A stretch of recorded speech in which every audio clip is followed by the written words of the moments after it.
All right, let's go ahead and open up the app. And you guys skip registering for now if you want. Okay. Yeah, so what do I do here then? Hit add, yep. And then if you ever forget, it'll let you know the instructions right there. So press and hold to turn it on. Yep. And then to pair it, you just double click it. There you go, and it should pop up. And after you pair it once, you just have to turn it on, so it should automatically pair. There you go, go to your dog. Perfect. And then for the first one here, go to bark stop. And this is how you would turn it on, or this is how you turn off the automatic park stop. Yep. Or on, pause, and then stop is on this side. So in case you're at a dog park or something, you don't mind it barking, you can turn it off or pause it. Okay. So now that it's on, go to trigger loudness for the next one there. That's just the normal sensitivity. So that's normal for him. I didn't have to move it or anything. He was fine. Training mode, go ahead and click that one. I like it on progressive, but for the first bark, I like to have a beep for him. And so go ahead and click on the sound alert. Yep. And if you actually click on, you got the setting, it'll give you different options for different sounds. Or different, options for different sounds and different volumes. I just have it on 1 for the first one. But then you can always play around with that too in case you wanted a different sound for them. And then the cool part about this is you can actually record your own voice, and you know that way you can, in your voice, when it's closer to him, you can have him like. He can not listen to me digitally whenever he wants. Hopefully he will, but you know, in case that'll help. All right, and then go ahead and hit back. Okay, and then I turn off the vibration on the first one. There you go. So go to the second bark, and the default on 3, fine. The vibration level I put on to weak because he's really sensitive to it. There you go. And then the electrical shock I turn off. I still never needed that for him. Good. And then the third bark is the loudest sound, so they have that on burglar alarm. Go to sound setting because that might just confuse him too. Go to default and then 5 for the sound volume. There we go.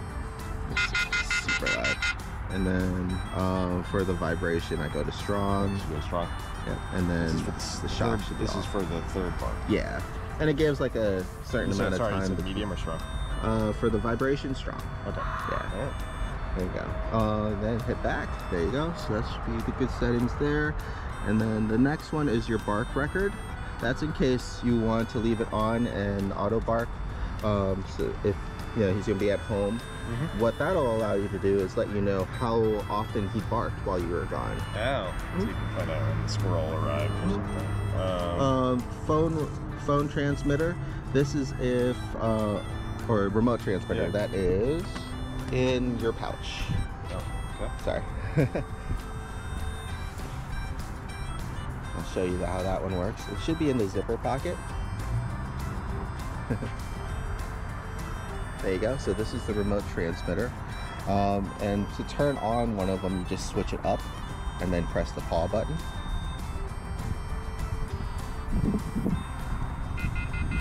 There you go. And then if you want it to beep and vibrate, then you just switch both of them. Yeah, I just leave that one down. Got it. Yeah.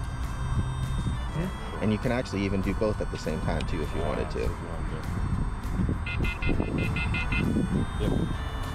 So that's how that one would work. That's how you change the settings for that one. There's actually a double function too in case you wanted, like if you got out. You wanted this to be like a panic. Vibration. Yeah. Yep. Got it. And then the last thing is the phone remote option there. You can close that if you read it. Okay. And then this is kind of the same thing as your remote, but just your phone. It doesn't have as much distance, but you can turn on and off and do all the different settings there. I have shock on, and I want to have, so if I did that, it would be, okay, prepared. And then that's, That's all for that one. So that means you don't have to run this if you're out on a walk.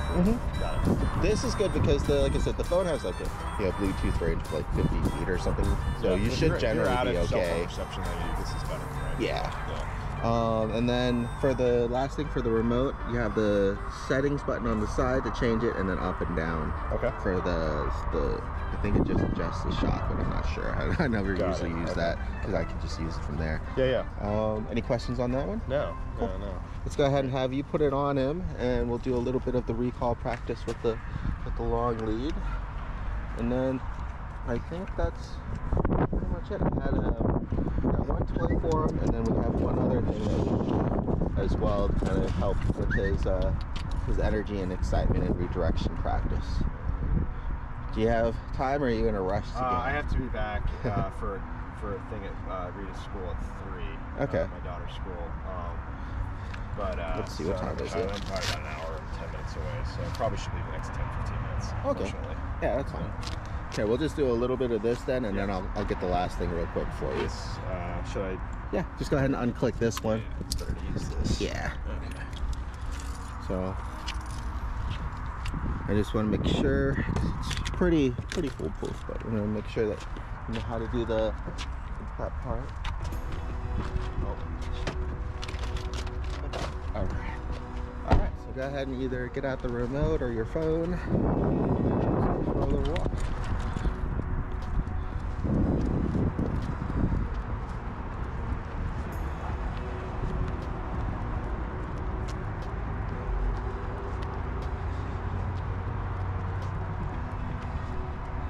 There you go.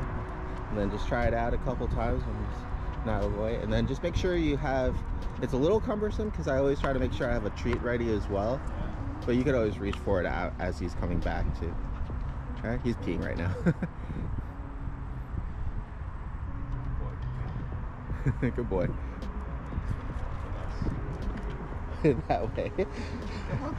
There you go. So, what should I be trying to associate the sound with? Or the Just any kind of recall practice. Hey, Bagel. Yep, there you go.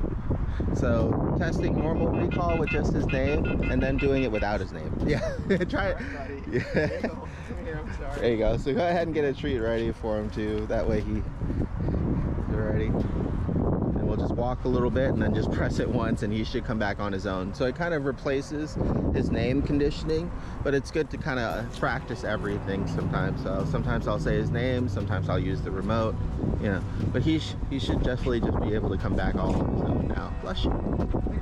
Good job. Good. So now this time call him back with just the remote or your phone. After he kind of drifts off away or gets distracted.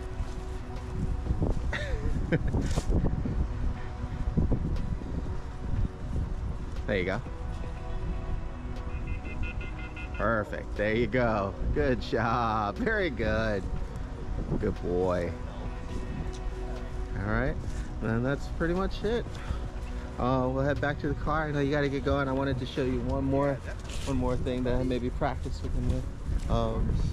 Today's been kind of crazy. No problem. I feel you. You have any questions on it? No, this is great. This is so much more engaging. He does really good.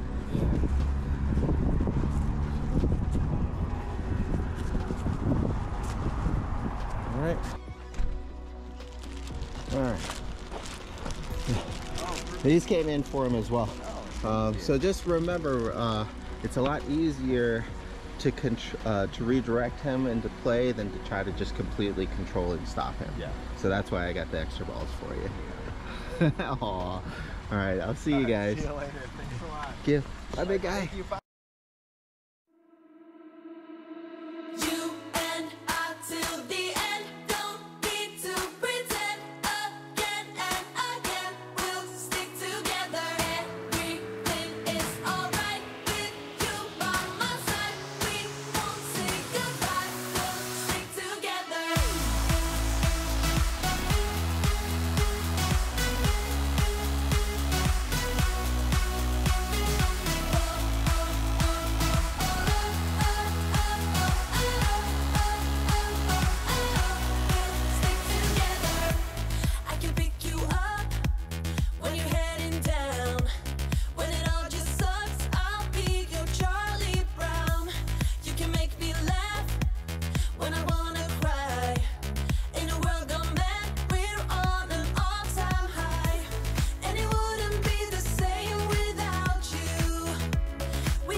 I can pick you up.